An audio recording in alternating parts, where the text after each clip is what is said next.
Neurological disorders such as stroke, cerebral palsy, and traumatic brain injury are leading causes of long-term disability, reducing a patient's quality of life.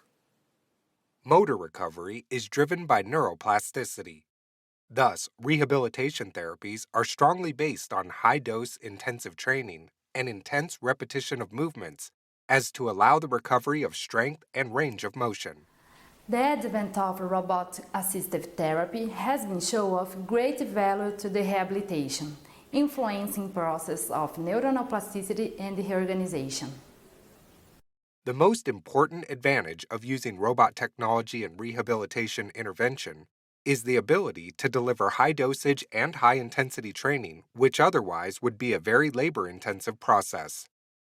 It also allows an immediate perception and evaluation of motor recovery and can also turn repetitive actions into meaningful, interactive functional tasks.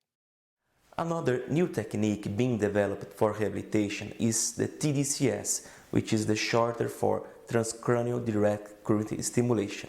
TDCS is a no-invasive brain stimulation technique which allows the changes in cortical excitability through the use of low-intensity electric current stimulation applied over the scalp.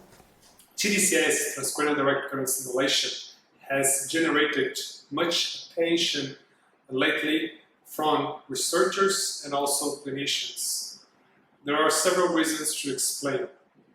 The main reason is due to its effects on neuroplasticity.